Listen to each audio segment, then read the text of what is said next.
బాలుండాడుచు ఆతపత్రమని సంభావించి పూగుత్తి కెంగేలందాల్చిన లీలలే నగవుతో కృష్ణుండు తాల్చెన్. ఒక బాలుడు ఆడుకుంటూ గొడుగెత్తినంత తేలికగా, పువ్వు గుత్తి చేత్తో ధారించినంత తేలికగా కుడి చేతితో ఈ పర్వతాన్ని పైకెత్తాడు. ఎత్తి రా తల్లి రమ్ము తండ్రి వ్రేతలు రారండు, అమ్మా నాన్న గోపాలకులారా రండి రండి అందరూ రండి, ఈ గోవర్ధన పర్వతాన్ని పెకలించి పైకెత్తాను, ఇలా కుడి చేత్తో ఎత్తుకున్నాను. ఈ పీకడంతో ఇక్కడ గొయ్యి ఏర్పడింది. ఏమైంది? అక్కడ కొండ కింద గొయ్యి ఏర్పడింది. ఈ గర్తక్ష్మాతలమున నుండు, ఈ గోతిలో ఉండండి. పర్వతం పైకెత్తడం వల్ల భూమి మీద గొయ్యి ఏర్పడింది. ఈ గోతిలో హాయిగా సుఖంగా ఉండండి. గోతిలో వెచ్చగా ఉంటుంది. గోతిలోకి తిప్పడం కష్టమైంది, గోతిలో ఉండి రక్షించడం, గోతిలోకి పంపి రక్షించడం. హాయిగా ఈ గోతిలో ఉండండి, నేను కొండ పైకెత్తి ఉంచుతాను. కాబట్టి కొండ మీద పడుతున్న వర్షం పక్కన నుంచి వెళ్ళిపోతుంది, మీ గోతిలోకి రాదు, మీరు సుఖంగా ఉండవచ్చు అనగా ఒక్కళ్ళు రావడం లేదండోయ్. అమ్మ రండి, నాన్న రండి, గోపాలకులారా రండి, ఈ కిందకి చేరండి అంటే అందరూ బిగుసుకుపోయి కూర్చున్నారట. కూర్చోండి కూర్చోండి అని కుర్చీ చూపించినా కూర్చోకుండా నిలబడినట్టుగా మన జనాలు. అప్పుడు అర్థమైంది దీనికి ఎందుకు రావట్లేదు. ఎవరికి వాడికి భయం. కృష్ణుడు చూస్తే 7 ఏళ్ల బాలుడు, కొండ చూస్తే పెద్దది, తీరా పైకెత్తాడైన అని ఆ కొండ కిందకి చేరితే పొరపాటు నేను వదిలేసాడనుకోండి, మొత్తం అంతా అడుగుని కనపడకుండా సమాధి అయిపోతారు. మళ్ళీ పచ్చడి కూడా కనపడదు. అందుకని ఎవడి భయం వాడిదే. నదిలో దిగండి అంటే చలికాలంలో దిగలేదు కొంతమంది. గంగా నది స్నానానికి వచ్చారండి ఫిబ్రవరిలో. వచ్చినవాడు ఎవడికి వాడే. నేను దూకితే కానీ దూకారు కాదు, పోతే పోతాడు గురువుగారే పోతారు కదా, ముందు గురువుగారు దూకారు. అలాగా ఒక్కడూ గోతి కిందకి రావట్లేదట. అప్పుడు కృష్ణుడు ఏమన్నాడు తెలుసా? బాలుండి తడు కొండ దొడ్డది మహాభారంబు శైర్యంపగా జాలండోయనిది నిక్రింద నిలువన్ శంకింపగా పోలదు. ఈ శైలాంభోనిధి జంతు సంయుత ధరా చక్రంబుపై వడ్డ నాకేలు అల్లాడదు. బంధులారా నిలుడీ క్రిందం ప్రమోదంబుగా.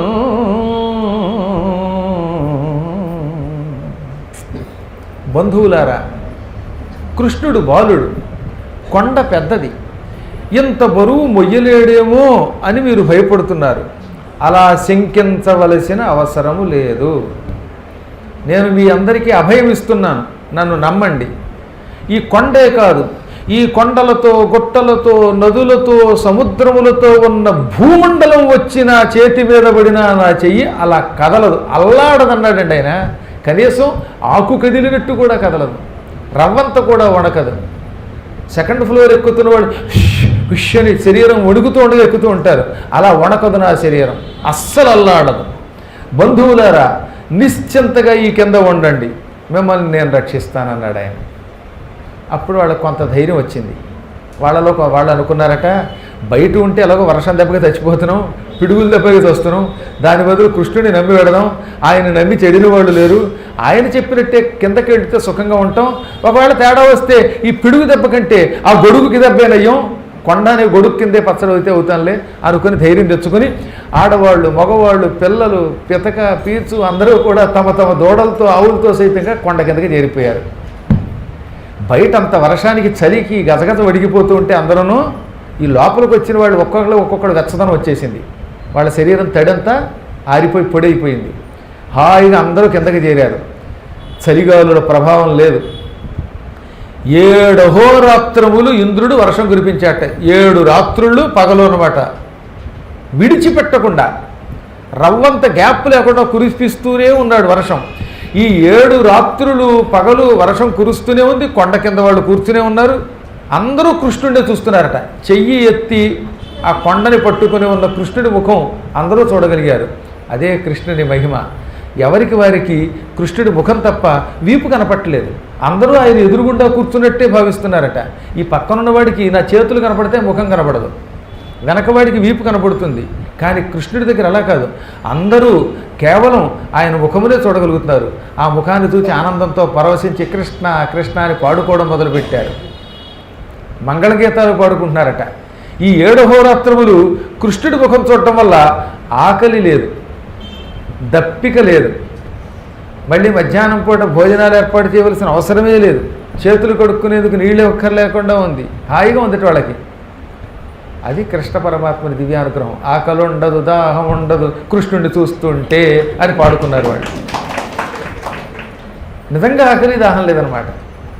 ఈ 7 రోజులు కూడా కృష్ణుడి యొక్క లీలనే పాడుకున్నారు వాళ్ళు. ఎంత ఆనందంగా పాడుకున్నారండి. ఏలపాట్లను ఉంటాయి, మీకు చాలాసార్లు చెప్పారు కదా, జానపదులు పాడుకునే తేలిక పాటలు అనమాట. ఎక్కువ క్లిష్టమైన పదాలు ఉండవు అనమాట. ఓ కిష్టయ్యోయ్ ఓ కిష్టయ్య అని పాడుకుంటే ఆయనకి ఎక్కువ ఆనందం అంట. ఓ క్లిష్ట సమాసాలు వేసేసి రాసేసిన పాటల కంటే ఆయనకి బాగా ఇష్టం అనమాట. అందుకని మృదు మధురంగా పాడుకున్నారట. ఇంద్రుడు వర్షం కురిపిస్తూనే ఉన్నాడు దబదబ. ఆ వర్షం గోవర్ధన పర్వతం మీద నుంచి కిందకి వెళ్ళిపోతూనే ఉంది. ఆ కొంపలు గోడు అన్నీ కొట్టుకుపోయాయి. ఈ గోవర్ధన పర్వతం చెక్కు చెదరలేదు. మామూలుగా అయితే గోవర్ధన పర్వతం తుక్కైపోవాలి ఆ వర్షం దెబ్బకి. కానీ కృష్ణుడి చేతిలో ఉన్నది. కృష్ణుడి చేతిలో ఉన్నవాడికి ఎప్పుడూ నష్టం ఉండదు కృష్ణుడిని నమ్మితే. అసలు ఎప్పుడు కూడా నమ్మకం, ఆ కృష్ణుడి మీద నమ్మకం వల్ల హాయిగా ఆకలి దప్పికలు లేకుండా కృష్ణుడిని పాడుకుంటూ కృష్ణుడి మీద పాటలు రాసి ఏలపాటలు పాడుకున్నారన్నమాట.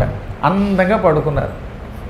సరదాగా మనం కూడా కృష్ణుడి మీదే ఒకడుమాలికి రాసుకుని పాడినటువంటి పాట రాసింది ఆత్రేయ గారు శ్రీ వెంకటేశ్వర మహాత్మ్యంలో 1959లో రాశాడు ఆయన. ఒకడుమాలిక పాత్ర మహాత్మురాలు శాంతకుమారి గారు వేశారు. ఎంత బాగా పాడిందండి కృష్ణుడి మీద. ఆవిడే యశోదేమో అనిపిస్తుంది, ఆవిడే ఒకడుమాలిక అనిపిస్తుంది. ఆ పాట ఆవిడే రాసి పాడినట్టు అనిపిస్తుంది. నిజానికి రాసింది ఆత్రేయ గారు, పాడింది ఆవిడ. చాలా అద్భుతమైన పాట అన్నమాట. గోపాల నందగోపాల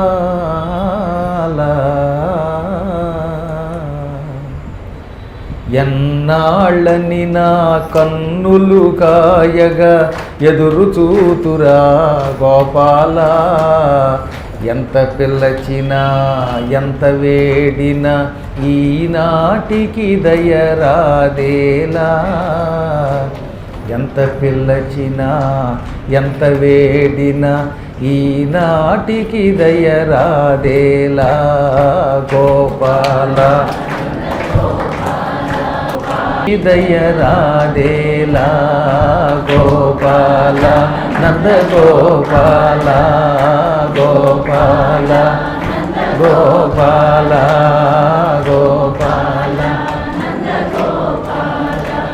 అలా వాడు పాడుకుంటూ కృష్ణుడి ముఖం చూస్తూ ఉండిపోయారు. దాంతో ఆకలి దప్పిక అన్నీ తొలగిపోయాయి. చెప్పగా ఈ 7 అహోరాత్రాలు వర్షం కురిపించి కురిపించి కురిపించి విసిగిపోయాడు ఆయన ఇంద్రుడు. ఏమి విచిత్రం ఇది!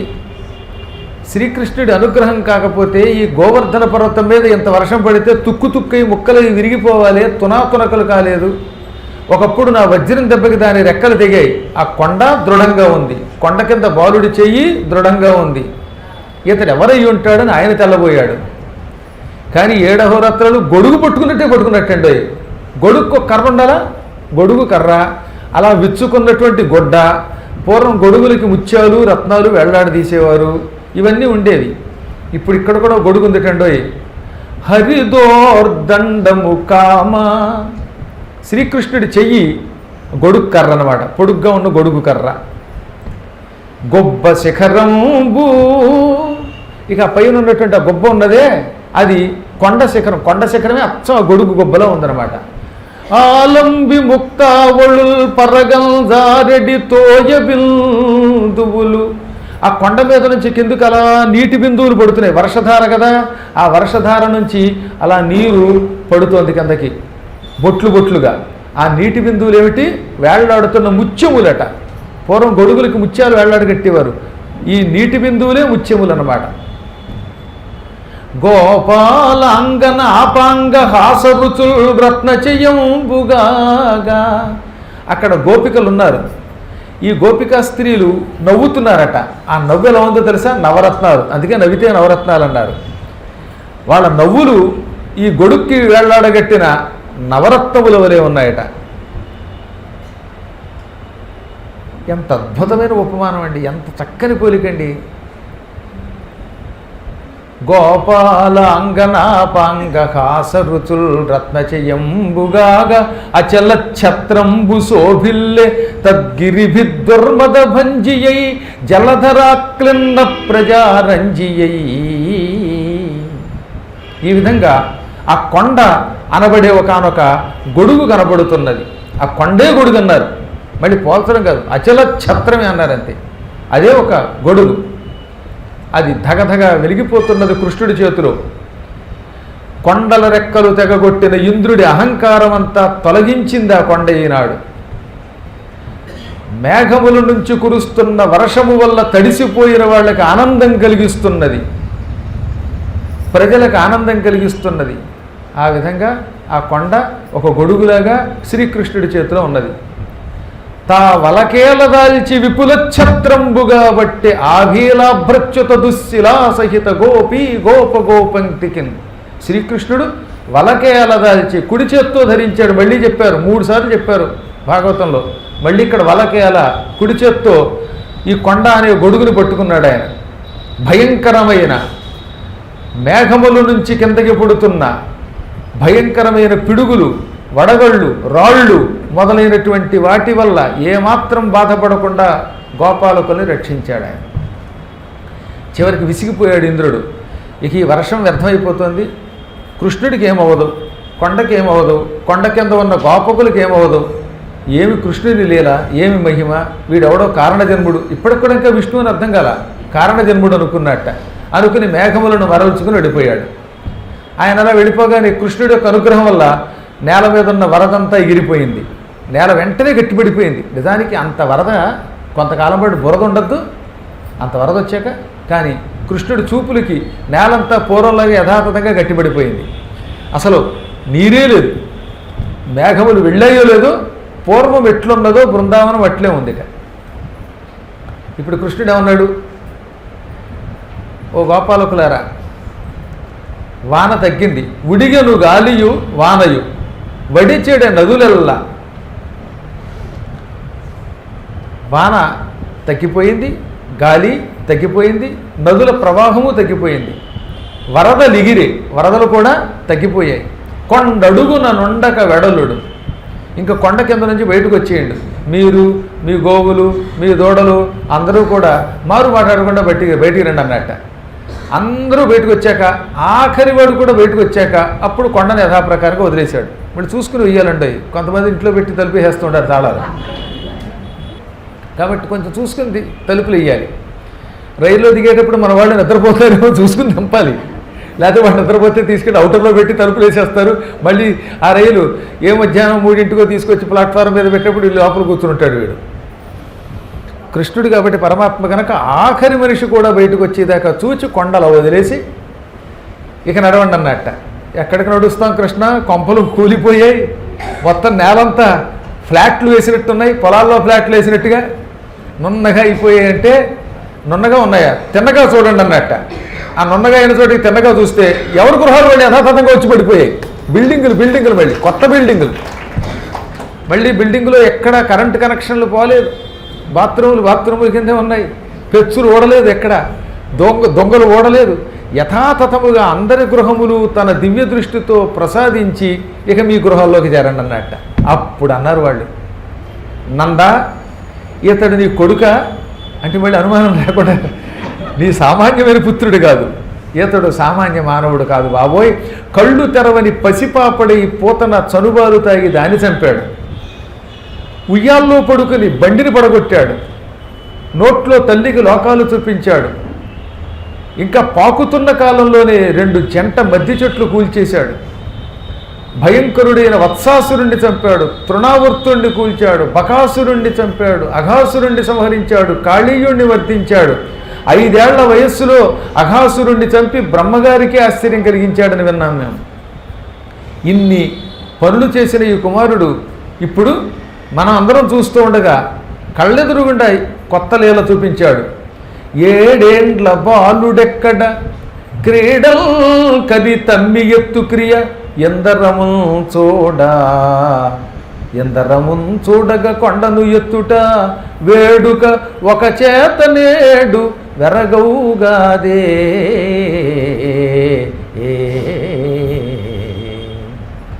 ఏడేండ్ల బాలుడేమిటి, ఒక ఏనుగు తామర పువ్వెత్తినంత తేలికగా కుడి చేతితో అందరము చూస్తుండగా ఇంత కొండని అలా పైకెత్తాడు. ఇది ఆశ్చర్యం కదా. ఎవడైనా 7 ఏళ్ల బాలుడు ఇంత కొండని ఎత్తగలడా, ఎత్తి మనల్ని రక్షించగలడా? ఓ నందగోపవల్లభ నీ నందనుడు ఆచరించు నేర్పరితనముల్ మానవులకు శక్యంబులే మానవ మాతృండే నీ కుమారుడు తండ్రి. ఓ నంద, నీ కుమారుడు చేసే పనులు మానవులు చేయలేరు. ఇన్ని ఆశ్చర్యకరమైన లీలలు, మహామహిమలు ఎవరు చూపించగలుగుతారు? మానవులు ఇటువంటి పనులు చెయ్యలేరు, వారికి అశక్యం ఇవి. నీ కుమారుడు మానవమాత్రుడు కాదు అనిపిస్తోందనగా అప్పుడు అన్నాడు నందుడు, ఇతడు చిన్నప్పుడు ఆడుకుంటూ ఉండగా గర్గాచార్యుడు మన కులపురోహితుడు వచ్చాడు. రహస్యంగా గదిలో జాతకర్మలు చేసి వీళ్ళకి పేర్లు పెట్టాడు. బలరాముడికి కృష్ణుడికి పేర్లు పెడుతూ గర్గాచార్యుడు ఈతడు నారాయణాంశ సంభవుడు అన్నాడు. బహుశా విష్ణుమూర్తి యొక్క అంశ ఇతనిలో చేరి ఉంటుంది, అందుకే ఈయన గొప్ప పనులు చేస్తున్నాడు. అంశ అంటున్నాడు కానీ ఇప్పటికీ పూర్తిగా పరమాత్మను గ్రహించలేకపోయాక. అనగానే వాళ్ళందరూ అయ్యుండొచ్చు, విష్ణువు అయ్యుండొచ్చు అనుకున్నారు. అయ్యుండొచ్చు, మోస్ట్ ప్రాబబ్లీ అనుకున్నారు, అంతేగాని పూర్తిగా విష్ణువుని గ్రహించలేకపోయారు. ఆ మర్నాడే వీళ్ళందరూ ఇళ్లలోకి వచ్చిన తర్వాత ఏకాదశి వచ్చింది టెండోయ్. వాళ్ళకి అనుమానం ఉందిగా, లోపల కొంత పీకులాట ఉందిగా, లాగానం పేకానం ఉన్నప్పుడు కృష్ణుడు మళ్ళీ ఇంకో మహిమ చూపిస్తాడు. ఏకాదశి వచ్చింది. పూర్వకాలంలో ఏకాదశి వచ్చినప్పుడు ఉపవాసము అని ఒక పని చేసేవారు. ఉపవాసం ఉండేదిలేండి. ఉపవాసం అంటే దశమి నాడు రాత్రికి కేవలం పలహారం చేసి అన్నం తినేవారు కాదు. ఏకాదశి నాడు అన్నం బదులుగా అన్నం భిన్నం చేసుకుని, అనగా ఉప్పుడు పిండి చేసుకుని తినేవారు, లేదా పళ్ళు తిని పాలు తాగేవారు. పాలు కూడా ఓ ఉగ్గుడి గిన్నె తాగేవారు. పళ్ళు తినచ్చు అన్నారు కదా అని మార్కెట్కి వెళ్ళి ఓ తోపుడు బండి నిండా యాపిల్స్, బత్తాయిలు, అరటిపళ్ళు, చక్కెర కేళీలు, మళ్ళీ పొడుగు అరటిపళ్ళు, అనాస, పనస ఇవన్నీ తెచ్చుకొని అవన్నీ కడుపులో వేసుకుని పలహారం చేయటమా? మా చిన్నప్పుడు ఒక ఆవిడ ఉండేది, మంచి అద్భుతమైన వ్యవసాయ భూములు ఉన్నాయి ఆవిడకి, మంచి ఐశ్వర్యవంతురాలు. ఏకాదశి ఉపవాసం ఉంది ఆవిడ.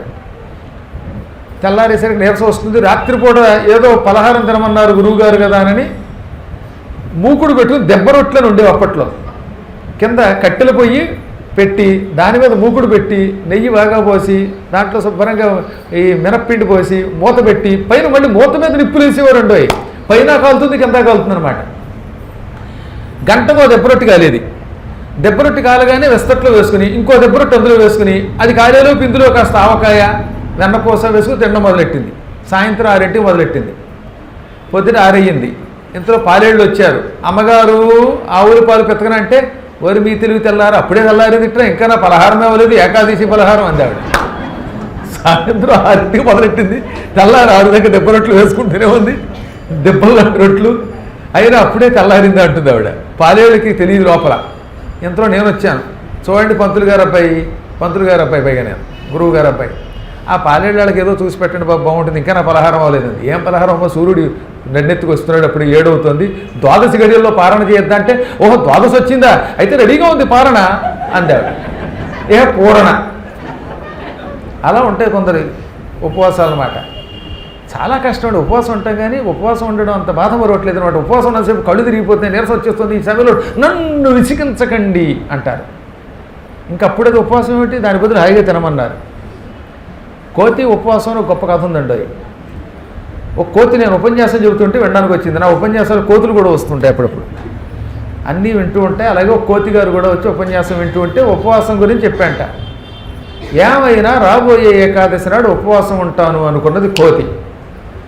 అయితే ఆవిడ పూర్తిగా పురాణం ఉంది, మధ్యలో వెళ్ళిపోలేదు. కొంతమంది కోతుల కంటే నయం వెళ్ళిపోతూ ఉంటారు మధ్యలో, కానీ కోతి చివరిదాకా పురాణం ఉంది.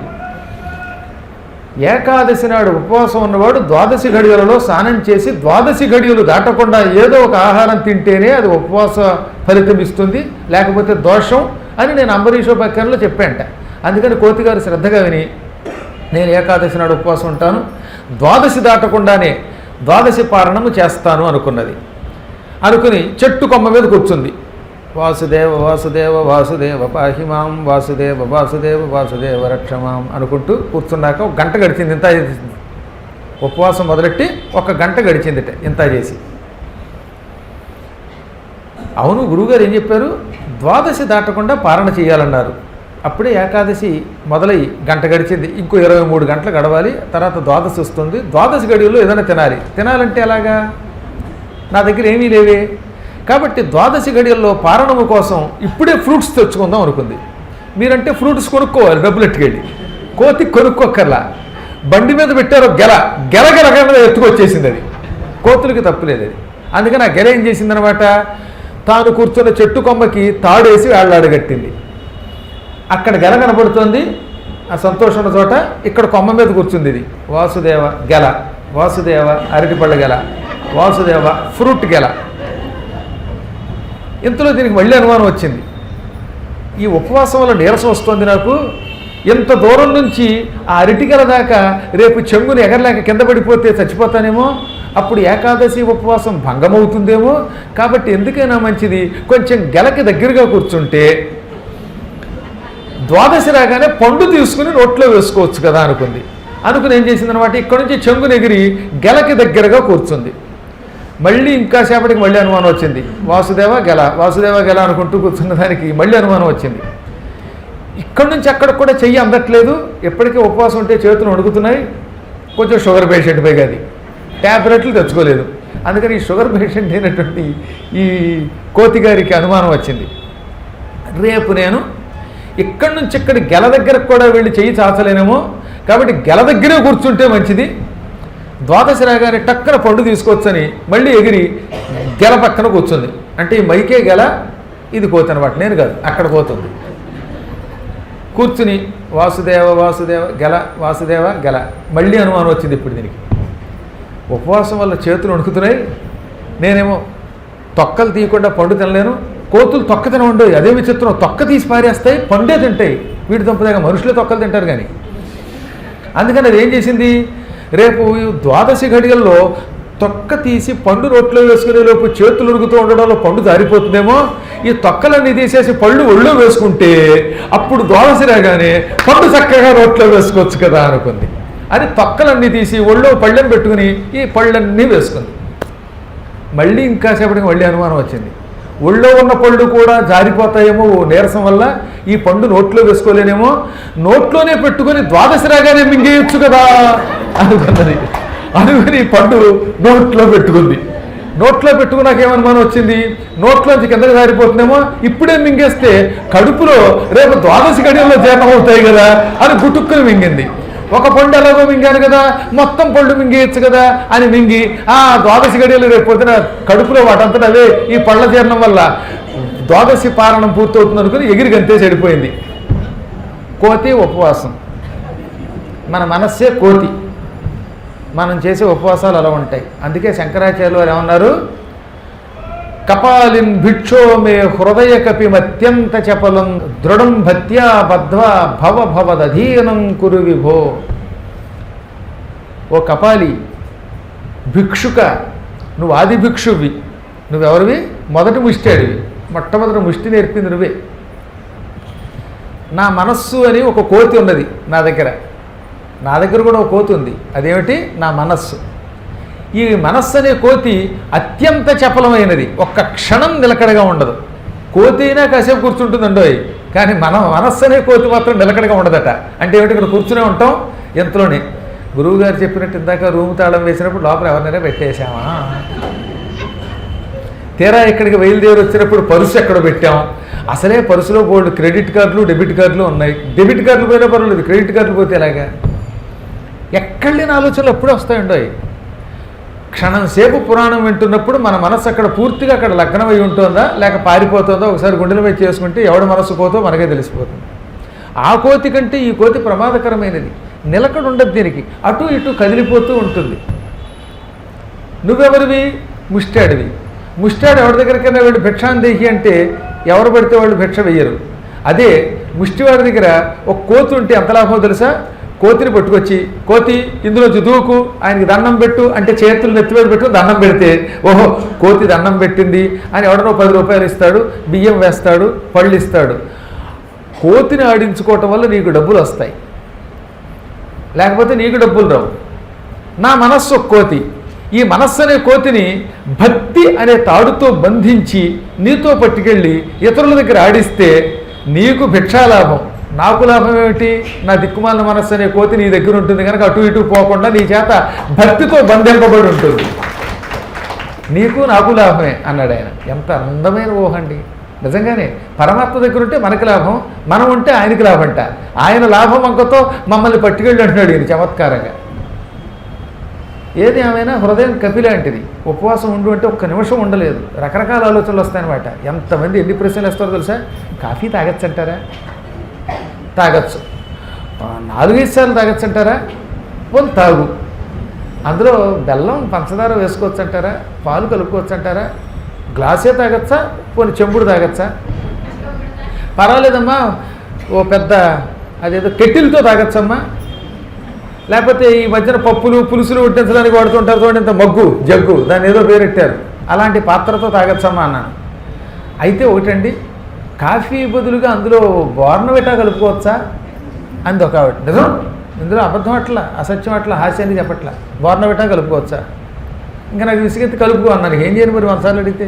నిజానికి బోర్నవిటా కలుపుకోవడం అంటే ఆ రోజు అందులో ఏముంటుందో తెలియదు. ఇంకొక ఆవిడ మజ్జిగ తాగచ్చా, పెరుగు తాగచ్చా, మలాయి తినచ్చా? అవి తిన్నా ఉండలేకపోతున్నామండి. పోనీ మీరేమో అన్నం బదులు భిన్నం చేసుకు తినమన్నారు, ఉప్పుడు పిండి చేసుకోవచ్చు అంది ఆవిడ. చేసుకోమనగానే వెంటనే ఏం చేసింది, 4 కేజీలు బియ్యపు రవ్వ తెచ్చుకొని ఉప్పుడు పిండి వండుకొని ఘుమఘుమలాడే పోపు పెట్టుకొని అందులో మళ్ళీ చట్నీలు వేసుకుని సాంబారు కూడా పోసుకొని తింటే ఇక అది ఉపవాసం పెట్టి అంతకంటే భోజనం చేయకో. అల్పాహారం తీసుకోవాలి. అల్పాహారీ తపోధన. అల్పాహారియే తపోధనుడు. తపస్సు అనే ధనం కలిగిన వాడు అల్పాహారం తీసుకుంటాడు. తపస్సు చేసేవాడు ఎప్పుడు ఆహారం తక్కువగా తీసుకోవాలి. ఇవి ఎరిగిన నందుడు ఒక ఏకాదశి నాడు ఉపవాసం ఉన్నాడు. నారాయణ స్మరణ పరాయణ పూర్వకుడై ఆయన ఉపవాసం ఉన్నాడు. పగలంతా ఉపవాసం ఉన్నాడు. తెల్లవారుజామున లేచి యమునా స్నానం చేసి 12 ఘడియల్లో దానము చేసి బ్రాహ్మణులకింత భోజనం పెట్టి తాను కూడా తింటాడనమాట ఆయన. కానీ ఒకసారి ఏం జరిగింది, ఈ రోజున అర్ధరాత్రి 12-12:30 మధ్యలో పిల్లిని చూచి భయపడి కోడి కుక్కలోకానికి వస్తే ఉలిక్కిపడి లేచాడు. అది సమయం కాదు, బ్రాహ్మీ ముహూర్తం కాదు, అర్ధరాత్రి వేళ. అది అసురకాలం. ఆ కాలంలో స్నానం చేస్తే పిశాచ లక్షణాలు మనకు వస్తాయి. పూర్వం అయితే కొంచెం పుణ్యాత్ములైతే అటువంటి పుణ్యాత్ముల్ని వరుణ కింకరులు పాతాళానికి కూడా పట్టుకుపోయేవారట పుణ్యాత్ముల్ని. సామాన్య మానవులకైతే అది ఉండదు, కానీ వాడికి రాక్షస లక్షణం వస్తుంది. రాక్షసులు స్నానము చేసే కాలము ఏది అంటే రాత్రి 12, అర్ధరాత్రి 12 నుంచి తెల్లవారుజామున 3 గంటల మధ్యలో ఏ నదిలోనూ స్నానం చేయకూడదు, ఒక్క పుష్కరములలో తప్ప. పుష్కరాల కాలంలో ఈ నియమం లేదు, ఎప్పుడైనా చేయొచ్చట. మిగతా కాలంలో 12 to 3 స్నానం చేయకూడదు. ఆ సమయంలో నదులలో ఉన్న దేవతలు ఒక మహాత్ముడి దగ్గరికి అడతాయి. ఆ మహాత్ముడే ఎవరో చెప్పానా? ఎవరు? కుక్కుటముని. అబ్బా, అయితే పురాణం బాగా విన్నారు. శ్రీశైలారణ్యాల్లో కుక్కుటుడు అని ఒక మహర్షి ఉంటాడు. ఆ మహర్షి గురుభక్తి కలిగిన వాడు. ఎప్పుడు గురువుగారి కాళ్ళు నొక్కుతూనే ఉంటాడు ఆయన. అందువల్ల ఆయనకి చాలా శక్తి వచ్చింది. అందుకని నదులు ఆయన దగ్గరికి వెడుతూ ఉంటాయి. ఇది కొంచెం మీరు తెలుసుకోవాల్సిన ఘట్టం. ఈ నదులు మనం చేసిన పాపాలన్నీ సేకరించి రాత్రికి నల్లగా అయిపోతాయి. గంగానది ఎంతో తెల్లగా ఎర్రగా ఉంటుందా, ఆవిడ నల్లగా తుమ్మముద్దులు అయిపోతుంది, గౌడుగేదులు అయిపోతుంది పాపం. ఎందుకని? ఉదయం నుంచి సాయంత్రం దాకా మనందరం సకల పాప పరిహారార్థం గంగా స్నానమహం కరిష్యే అంటున్నాం. ఈ పాపాలన్నీ సేకరించి ఆవిడ భయంకరమైన వికృతాకారాన్ని ధరిస్తుంది. యమునా నది కూడా అంతే. సకల పాప పరిహారార్థం యమునా స్నానమహం కరిష్యే, సకల పాప పరిహారార్థం సరస్వతి స్నానమహం కరిష్యే, నర్మదా స్నానమహం కరిష్యే అని మనందరం సంకల్పం చెప్పుకొని స్నానం చేసినప్పుడల్లా ఈ దిక్కుమాలాళ్ళ పాపాలన్నీ అవి లాగేసుకుంటుంది పాపం. అందుకని నదులు నల్లబడిపోతాయి. ఇప్పుడు నదులు నల్లబడిపోయి ఇక పాపములు భరించలేక ఒకసారి బ్రహ్మ దగ్గరికి వెళ్ళి మొరపెట్టుకున్నాయి. బ్రహ్మదేవ, మా పాపాలకి పరిహారం లేదా అని ఏడుస్తూ అడిగితే అప్పుడు ఆయన, మీ పాపాలు తక్షణం తొలగించే ఒక మహాత్ముడు ఉన్నాడు, ఆయన పేరు కుక్కుటుడు. ఈ కుక్కుట మహర్షికి గురుభక్తి ఎక్కువ, ఎప్పుడు గురుసేవ చేస్తాడు. గురుపాదములను పట్టుకున్న వాడికి ఎటువంటి పాపములనైనా తొలగించే శక్తి వస్తుంది. అందుకని గురువుని పట్టుకోపోయినా పర్వాలేదు, గురు పాదాలు పట్టుకున్న వాడు పట్టుకోమన్నారండి పెద్దలు. వాడు పాపాలు తొలగించే శక్తి కలిగిన వాడు అవుతాడు. మీరు రాత్రి 12 ఆ కుక్కుటుని ఆశ్రమానికి వెళ్ళి ఆయన ఆశ్రమం అంతా తుడిచి ముగ్గులు పెట్టి బ్రాహ్మీ ముహూర్తానికి కొంచెం ముందు అంటే 3 గంటలకి ఆయన బొటన వేడు కడిగి, ఏది గురుభక్తి కలిగిన కుక్కుటుని బొటన వేడు కడిగి ఆ నీళ్లు తీర్థంగా తాగి నెత్తిన చల్లుకోండి. మీ పాపాలు పోయి మీరు అందంగా తయారవుతారు. మీరు మళ్ళీ ప్రక్షాళింపబడతారు, స్వచ్ఛంగా మారతారు. మళ్ళీ మీరు ఎలాగో జనాలు తెల్లవారుజామున స్నానం చేస్తారు, వాళ్ళ పాపాలు మళ్ళీ పుచ్చుకోండి, మీరు తొలగించుకుంటూ ఉండండి అనగా వాళ్ళకి మళ్ళీ అనుమానం వచ్చింది. మరి ఈ పాపాలు పుచ్చుకున్న కుక్కుట్టుడు ఏమవుతాడనగా, కుక్కుట్టుడు గురువుగారి పాదసేవ చేయడం వల్ల ఆయన ఈ పాపాలు చేరగానే వాటంతా అవే కాలి బూడిదైపోతాయి. అందుకని ఈ ప్రపంచంలో అందరికంటే గొప్పవాడు గురువు అన్నారు. గురు చరణాంబుజ నిర్భర భక్త సంసారాత్ అచిరాత్ భవముక్త.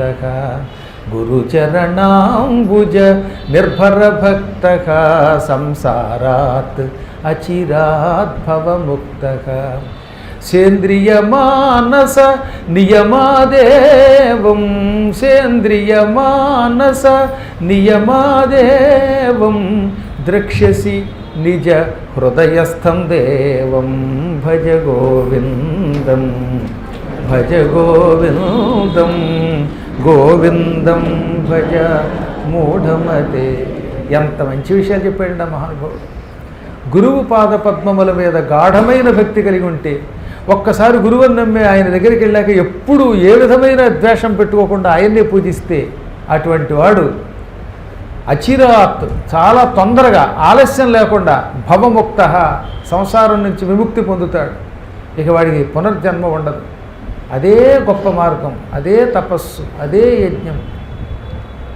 అందువల్ల ఏంటంటే ఇప్పుడు మనకి 12 నుంచి 3 గంటల మధ్యలో ఈ నదులు కుక్కుట్టుడి దగ్గరికి కడతాయి కనుక మనం అందులో స్నానం చేయకూడదు. చేస్తే నదీ దేవత లేనప్పుడు స్నానం చేయటం వల్ల ఆ నదీ దేవత పాపాలు ఇంతవరకు పొద్దు నుంచి పుచ్చుకున్న పాపాలన్నీ నీకు చెందుతాయి, నువ్వు రాక్షస బుద్ధి కలిగిన వాడు అయిపోతావు. చెప్పగా పుష్కరములలో అయితే ఈ దేవతలకి అక్కడికి వెళ్ళక్కర్లా. పుష్కర కాలంలో బృహస్పతి రాశిలో ప్రవేశించగానే సకల నదులు అందులో చేరడం వల్ల 3.5 కోట్ల నదులు అందులో చేరడం వల్ల ఇక ఆ నదికి పాపం ఉండదట, కేవలం పుణ్యనదిగా ఉండిపోతుంది. అందుకే రాత్రిపూట కూడా స్నానం చేయవచ్చు. ఇది తెలుసుకుని ఎప్పుడు స్నానం చేయాలో అప్పుడే చెయ్యాలి. పాపం నందుడు కోడికోత వల్ల కంగారు పడి తెల్లవారిందనుకుని నదిలో దిగాడు. ఆ సమయంలో వరుణుడి భటుడు అక్కడే ఉన్నాడు. చెప్పానుగా పూర్వకాలంలో పుణ్యాత్ములు ఎవరైనా ఆ సమయంలో స్నానం చేస్తే వాడికి పాపం అంటకుండా ఉండడం కోసం వాడిని వరుణుని యొక్క దూతలు బంధించి పట్టుకుపోయి వరుణుని దగ్గర పెట్టేవారు. వరుణుడు చెరసాల్లో పెట్టేవాడు వాడిని. కొద్ది రోజులు ఉన్నాక మళ్ళీ విడిచిపెట్టేవాడు అనమాట. ఇప్పుడు నందుని పట్టుకుపోయాడు వాడు వరుణ భటుడు. నందునితో పాటు స్నానానికి వచ్చిన వాళ్ళు హాహాకారం చేశారు. ఎవడో వచ్చి నందుడి కాళ్ళు పట్టుకుని నీటిలోకి రాకపోయాడు, బాబోయ్ బాబోయ్ అని అరిచారు. కృష్ణ కృష్ణ మీ నాన్నని ఎవరు ఎత్తుకుపోయారట అని మొత్తం గోపాలకులంతా అరిచారు. ఈ అరుపులు కృష్ణుడి చెవిలో పడ్డాయి. పరుగులు వచ్చాడు. ఒకసారి ఝామ్మ నందులో దూకేశాడు నదిలోకి. దూకి వరుణ లోకానికి వెళ్ళిపోయాడు యమునా నది ద్వారా. అప్పటికే వరుణుడు వణికిపోయాట. ఒరే భట్టుడా, ఎంత పని చేసేవారు దిక్కుమాల అసిస్టెంటు, సాక్షాత్తు నందుని యొక్క తండ్రిని పట్టుకొచ్చేస్తావా ఇక్కడికి? ఈయన కృష్ణ పరమాత్మ తండ్రిరా బాబు, ఇప్పుడు కృష్ణుడికి తెలిస్తే ఆయన ఏం చేస్తాడో. మొన్నే ఇంద్రుడికి 2 రోజుల క్రితం ఇంద్రుడికి చావు దెబ్బలు తగిలాయి. గోవర్ధన పర్వతాన్ని ఎత్తి ఇంద్రుడి బెంకాన్ని తొలగించాడు ఆయన అని అనుకుంటూ ఉండగానే, ఆయన కంగారు పడుతూ ఉండగానే కృష్ణుడు అక్కడికి వచ్చేశాడు. వెంటనే వరుణుడు సింహాసనం మీద నుంచి లేచి వచ్చి సాష్టాంగ దండ ప్రణామం చేసి కృష్ణుడి కాళ్ళు గట్టిగా పట్టేసుకున్నాడు. నందకుమార నందకుమార రక్షించని ఏడ్చాడు. ఎరుగుడు వీడు నా భటుడు కించుక ఏనియు బుద్ధి లేదు. ఈ నా భటుడికి ఏమీ తెలియదు, ఒట్టి చవట, బుద్ధి లేనివాడు, ఎవరి దగ్గర ఎలా ప్రవర్తించాలో తెలియదు. అయ్యయ్యో కృష్ణ, నీకు అపచారం చేశాడు వీడు. రూల్ అంటే రూల్ ఫర్ ఆల్ అంటాడు వీడు. అసలు రూల్స్ అన్నిటికీ మూలకారకుడువైన రోలర్వి నీవని తెలియదు. నువ్వు కూల్ అవ్వకపోతే ఈ రూల్ నా కొంప ముంచేటట్టు ఉంది. నీ తండ్రిని నీకు అప్పగిస్తున్నాను, నీ తండ్రిని నిన్ను పూజించినట్టు పూజిస్తాను అని నందుణ్ణి, నందకుమారుణ్ణి ఒకే సింహాసనం మీద, తన సింహాసనం మీద కూర్చోబెట్టాడు. తండ్రి కొడుకు ఒకే సింహాసనం మీద కూర్చున్నారండోయ్, అది కూడా వరుణ సింహాసనం మీద కూర్చోబెట్టి తన భార్యని పిలిచి బంగారు పళ్ళెం తెప్పించి అందులో ఆ ఇద్దరి కాళ్ళు పెట్టి, వరుణుడు కనుక నీళ్ళకి ఎక్కడికి వెళ్ళక్కర్లా, వాటర్ బాటిల్స్ కొనుక్కోక్కర్లా, ఎందుకంటే వరుణుడే జలాది దేవత. మంచినీరు తెప్పించి కృష్ణుడి కాళ్ళు, నందుడి కాళ్ళు కడిగి ఆ నీళ్లు శిరస్సును జల్లుకుని, అమ్మయ్య నీ పాదముల నుండి గంగ పుట్టింది, ఆ గంగని నేను శిరస్సును జల్లుకున్నాను, జలాది దేవతని కూడా ఈ జలం ప్రక్షాళన చేయగలిగింది, పవిత్రుడి చేసింది అని పలికి నమస్కరించి కానుకలిచ్చి, నందగోప కృష్ణుడి తండ్రివి నువ్వు, అందువల్ల నువ్వు మాకు కూడా తండ్రి లాంటి వాడివి, మా అపరాధాలు క్షమించు అంటూ ఉంటే నందుడికి మతిపోయింది. ఇదేమిటిది, వరుణుడేమిటి, జలాది దేవత ఏమిటి, తన సింహాసనం మీద నన్ను మా అబ్బాయిని కూర్చోబెట్టి కాళ్ళు కడగడం ఏమిటి, ఇది కళ నిజమా వైష్ణవమాయ అని పాపం ఆయన కూడా బుర్రగొక్కున్నాడు పాపం కాసేపు. ఇంతలో ఆ ఇద్దరిని వెంట పెట్టుకుని వరుణుడే స్వయంగా నీళ్లలోంచి బయటికి తీసుకొచ్చి ఒడ్డును కూర్చోబెట్టి అదృశ్యమైపోయాడు. నందుడు ఒడ్డు మీద అందరూ గోల పెడుతున్న వాళ్ళకే చూసి, ఎందుకన్నా గోల పెడతారు, గోల తొలగించి మనందరినీ లీలతో రక్షించే కృష్ణుడు మన దగ్గర ఉండగా ఇంకెందుకురా మనకి భయం అని జరిగిందంతా చెప్పి, ఇప్పటికి కూడా నాకు ఆశ్చర్యంగా ఉంది, ఈ నా పుత్రుడు విష్ణుస్వరూపుడా అనిపిస్తోంది, విష్ణుస్వరూపుడా అనిపిస్తోంది, ఇతడు ఎవరో మహానుభావుడై ఉంటాడు, లేకపోతే దిక్పాలకులలో ఒకడైన వరుణుడు నన్ను గౌరవించి అతన్ని పూజించడం ఏమిటి, మహాత్మా కృష్ణ ఇంతకీ నువ్వెవరివి, నాకిప్పుడు నువ్వెవరో అర్థం కావడంలా, పక్కన ఉండడం వల్ల నా కొడుకు అనుకుంటున్నాను, ఇంద్రుడేమో నువ్వు పక్కన ఉండడం వల్ల తమ్ముడు సామాన్యుడు కదా అని ఒంటికాల మీద నువ్వెంత అంటే నీతో రానని ఎగిరాడు మొన్న, ఇప్పుడేమో ఈ వరుణుడి యొక్క మహిమ వల్ల నీ గురించి తెలుసుకుని నువ్వు నా పుత్రుడివి కాదు, సమస్త లోకాన్ని పరిపాలించే పరమాత్మ అనిపిస్తోంది, ఏదో తెలుసుకోలేకపోతున్నాను అన్నట్ట. గోపాలకులు కూడా కృష్ణుడి దగ్గరికి వచ్చారు, కృష్ణ నీవెవరో మాకు నిరూపించు, నీ దివ్య రూపం చూపించు అనగా ఆయన జాలిపడిపోయాడు. చెప్పానుగా కృష్ణుడికి కూడా నాకు వల్లే జాలి, అన్నీ మర్చిపోతూ ఉంటాడు పాతవి. ఈ దిక్కుమాలిన కరుణ పొమ్మన్నా పోదు, రండి నాతో పాటు అందరూ ఈ గంగలో దూకండి అంటే యమునలో దూకండి అన్నట్ట. ఒక్కళ్ళు కూడా భయపడకుండా కృష్ణుడి మాట విని అందరూ యమునలో మునిగిపోయారండి. ఆ యమునా నదిలోకి వాళ్ళు దిగడంతో గిర్రున సుడులు తిరిగినట్టుగా నీరు తిరిగిపోయింది, సుడిగుండం తిరిగినట్టుగా.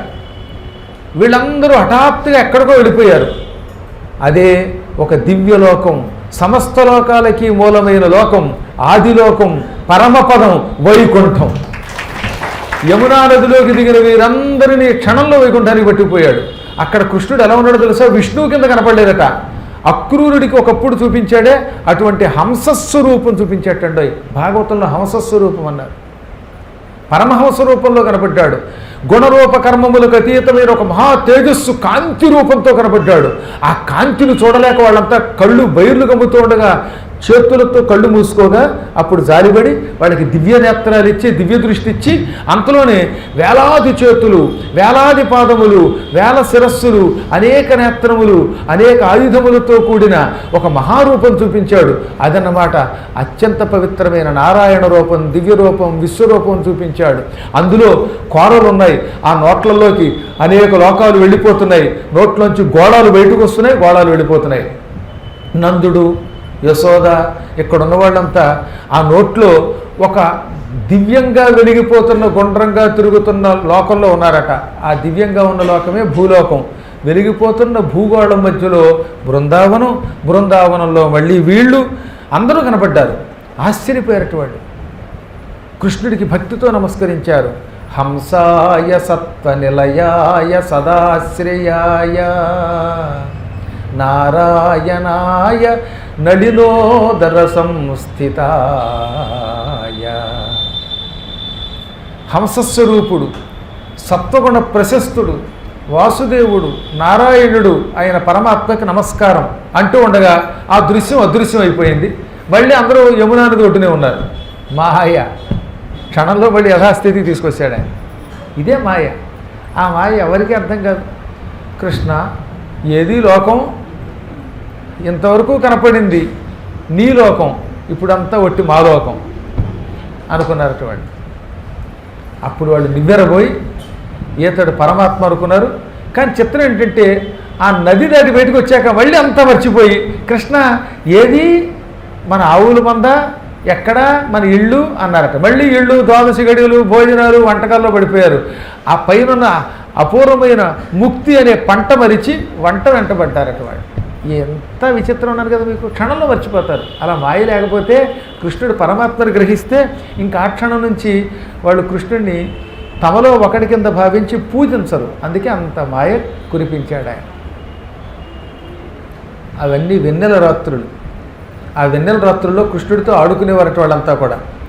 కలువల మేలి కందువలు కాముని కయ్యపు పాళ్యముల్ విరక్తుల తలడించు వేళలు చకోరక పంక్తుల భోగకాలముల్ చెలువలు సైరణల్ విడిచి చిక్కుతరుల్ శరదిందు చంద్రికా జ్వలిత దిశల్ శరన్నిశలు జారక దుర్దశలయ్యే అయ్యడన్. శరత్కాలం వచ్చింది. ఈ శరత్కాలంలో ముఖ్యంగా ఆశ్వయుజం, కార్తీక మాసం, ఈ రెండు పూర్ణిమలు అద్భుతమే. ఇది కార్తీక రాకా పూర్ణిమ అన్నమాట. కార్తీక మాసంలో వచ్చే పూర్ణిమ చాలా అద్భుతమైనది. చంద్రుడు నిండు బింబంగా ఆకాశంలో కనపడతాడు. ఆయన నుంచి వచ్చేటటువంటి కిరణములు ఆహ్లాదం కలిగిస్తూ ఉంటాయి. ఎక్కడ నల్లని మేఘాలు ఉండవు. స్వచ్ఛమైన ఆకాశం, స్వచ్ఛమైన పిండి వెన్నెల. చెప్పే కదా, ఒక మనోహర దృశ్యం అదనమాట. అటువంటి ఆ కాలాన్ని వర్ణించారు. కలువ పువ్వులు వికసించి పరవశించి గాలికి కదులుతున్నాయి. కలువలకు ఆనందం కలిగించే కాలం అది. మన్మధుడు విజృంభించే కాలం అది. విరక్తులైనటువంటి వాళ్ళు కూడా ఒక క్షణం పులకించిపోతారట. వైరాగ్యంతో మాట వరసకు కూడా స్త్రీతో సంపర్కం అక్కర్లేదు అనుకున్నటువంటి వాడు ఈ వెన్నెల రాత్రి చూడగానే అయ్యో పెళ్లి చేసుకుంటే బాగుండు అనుకుంటాడట. చకోరపు పక్షులు అటు ఇటు తిరుగుతుంటాయి. ఎందుకంటే అవి వెన్నెలని ఆహారంగా స్వీకరిస్తూ ఉంటాయి కనుక. ఎటువంటి స్త్రీమూర్తులైన ధైర్యం విడిచి మన్మథ విరహాగ్రికి గురైపోయే కాలం అది. ఇక ఆ శరత్కాలపు చంద్రుని వెన్నెలతో దిక్కులన్నీ ధగ ధగ ధగ వెలిగిపోతున్నాయి. జారులకి మాత్రం దుర్దశ. ఎందుకంటే రహస్యంగా తిరుగుతారుగా. ఈ రహస్యపు తిరుగుడు తిరిగేటటువంటి వాళ్ళకి వెన్నెల కంటే చీకటి ఉంటే ఇష్టం. చీకట్లో అయితే ఎవరికి దొరకరు, వెన్నెల్లో దొరుకుతామని భయపడిపోతూ ఉంటారు వాళ్ళు. అటువంటి కాలం అది. తొగలు సంతసిల్ల దొంగలు భీతిల్ల కడలి మిన్ను ముట్టి కడలు కొనగా పొడిచె శీతకరుడు భూరి చకోరక ప్రీతికరుడు జార భీతికరుడు. కలువలు సంతసించాయి. కలువలకి వెన్నెలంటే ఇష్టం. దొంగలు మాత్రం భయపడిపోయారు. ఎందుకనంటే దొంగలకి వెన్నెలంటే భయం. చీకట్లో అయితే దొంగతనం చేయొచ్చు, లైటింగ్ ఉంటే చేయలేరు కదా. అందుకని దొంగలకి వెన్నెలంటే భయం. సముద్రం అంతకంతకంతకి ఉప్పొంగిపోయి ఆకాశం అంతెత్తు కెరటాలు లేచిపోతున్నాయి. చంద్రుడు వస్తే సముద్రం ఉప్పొంగుతుంది. ఈ విధమైన వాతావరణంతో చంద్రుడు ఆకాశంలో ప్రత్యక్షమయ్యాడు. చకోరములకు ఆనందం కలిగిస్తాడు, జారులకు భీతి కలిగిస్తూ ఉంటాడు ఆయన. ఆ కాలంలో శ్రీకృష్ణ పరమాత్ముడు హాయిగా బృందావనంలో విహరించాడు. ఓ మురళి తీసుకున్నాడు, వాయించడం మొదలెట్టాడు. అది మురళి కాదు, మాధుర్యం పరవశింపజేస్తోంది లోకాన్ని. ఆ సమయంలో పిల్లలంతా వచ్చి కృష్ణుడితో కలిసి కాసేపు ఆడుకున్నారు. ఆడుకుంటూ ఉండగా కొంతమంది ఏమో దొంగలయ్యారు, కొందరు మేకలయ్యారు. కృష్ణుడి పార్టీ దొంగలట. ఆయన ఎప్పుడు వెన్న దొంగ. తక్కిన పిల్లలంతా మేము మేకలమన్నారు. సరదాగా ఈ పిల్లలు మేకలుగా ఉన్న వాళ్ళని తీసుకెళ్ళి చోట దాచేవారు. మరి కొంతసేపటికి పోలీసులు వచ్చేవారు అక్కడికి, దొంగ పోలీసు అట్లాగే రక్షక భటులు. వాళ్ళు వచ్చి ఎక్కడ దొంగలు వచ్చి మేకలను పట్టుకుపోతున్నారు అని దొంగల వేషం వేసిన వాళ్ళని బంధించినట్టు నటించి మేకల రూపంలో ఉన్న పిల్లల్ని కృష్ణుడు దాచిన చోటుకి వెళ్ళి ఆ పిల్లల్ని విడిపించేవారు. ఈ విధంగా వాళ్ళు కూడా ఆ రోజుల్లో వాళ్ళకి తోచిన రీతిలో దొంగ పోలీసు ఆడుకున్నారన్నమాట. పిల్లల్లో కొందరు దొంగలు, కొందరు రక్షక భటులు, కొందరు మేకలు. ఇంతలో అక్కడికి వచ్చాడు మయుడి కొడుకు వ్యోమాసురుడు అంటారు వాడిని. మయుడు అని పేరు కలిగిన ఒక దానవ శిల్పి ఉన్నాడు. వాడు కొడుకు వీడు మహామాయావి, కంసునికి బాగా ఇష్టుడు, దుష్టుడు వాడు. అటువంటి వాడు వచ్చి కృష్ణుడి పార్టీలో చేరిపోయాడు. నేను దొంగని అన్నట్ట. కృష్ణుడు బలరాముడికే చూసి వీడు రాక్షసుడు, దొంగ, గోపాల వేషంతో మారు వేషంతో మనలో చేరాడు, అచ్చం మనవాడ కుర్రాళ్ళకి కనపడుతున్నాడు, కనిపెడుతూ ఉండన్నట్ట. కనిపెడుతున్నాను కృష్ణ అన్నాడు బలరాముడు. వీడికి తెలియదు అనుకున్నట్టు వాడు దొంగ వేషంలో వచ్చి, ఇందులో కొంతమంది గోపాలకులు మేకల్లోగా ఉన్నారుగా, ఈ మేకలు పట్టిపోయి కొండగోలో దాచేవాట. మొత్తం పిల్లలంతా మాయమైపోయారండి. ముందు మేకల వేషం వేసినటువంటి పిల్లలు దాచాడు, తర్వాత రక్షక భటులు అందులో బంధించాడు. ఇక ఆఖరిగా కృష్ణుడు, బలరాముడు, సుధాముడు, శ్రీరాముడు మిగిలారు. చివరిగా ఈ శ్రీరాముడిని సుధాముడిని కూడా బంధించి పట్టుకుపోతుంటే ఆ దుర్మార్గుడు వెంటనే బలరామకృష్ణుడు కనిపెట్టి, ఒరే వ్యోమాసుర పారిపోకు పారిపోకని వెంటబడ్డారట. వాడు పరుగులు వచ్చాడు. వచ్చి కొండగుహలో ఈ పిల్లల్ని పారవేసి పెద్ద బండరాయి అడ్డం పెట్టాడు. ఆ బండరాయి బాంబు పెట్టినా పగలదు, ఏనుగులు కూడా కదల్చలేవు దాన్ని. రాక్షసుడు కాబట్టి వాడు ఆ బండరాతిని కొండగుహకు అడ్డం పెట్టాట. అప్పుడు కృష్ణుడు పరుగును వచ్చి 2 చేతులు బిగించి పిడికిలితో వాడి నెత్తి మీద ఒక్క దెబ్బ కొట్టడంతో ఢామ్ అనే శబ్దంతో వాడి తల పగిలిపోయింది. కొబ్బరికాయ పగిలినట్టుగా, పుచ్చకాయ పగిలినట్టుగా వాడి తల పగిలిపోయింది. వాడిని సంహరించి వాడి నెత్తి మీద ఒక మణి ఉన్నది. వాడికి పుట్టుకతో నెత్తి మీద ఓ మణి ఉన్నది. అశ్వత్థామ, వీడు ఇలాంటి వాళ్ళు కొంతమంది నెత్తి మీద మణులు ఉంటాయి. ఆ మణిని పీకి అన్నగారి చేతిలో పెట్టి, అన్నయ్య ఇక్కడే కొండగుహలో ఈ వ్యోమాసురుడు పిల్లల్ని దాచాడు, ఆ కొండగుహలో ఉన్న పిల్లల్ని రక్షిస్తానని దగ్గరికి వెళ్ళి ఎడమకాలితో ఒక్క తన్ను తల్లితే రాయి మొత్తం తునాతునకలైపోయిందిట. ఫట్ ఫట్ అనే శబ్దంతో పగిలిపోయింది. అప్పుడు అందులో ఉన్న పిల్లలందరినీ బయటికి తీసుకొచ్చి రక్షించాడు ఆయన. ఇది కృష్ణుడు 7 ఏళ్ల వయస్సులో చేసిన అపూర్వ లీల. అసలు ఈ శరత్కాలంలో ఈ పిండి వెన్నెల్లాడు ఆయన చాలా లీలలు చేశాడు. అవన్నీ చెప్పడానికి మనకి ఎన్నేళ్ళైనా సరిపోవు. ప్రస్తుతానికి 6 రోజుల కార్యక్రమం ముగించుకున్నాం. రేపు అందరి కోరిక మీద కుచేలోపాఖ్యానం చెప్పడానికి సంకల్పించాం.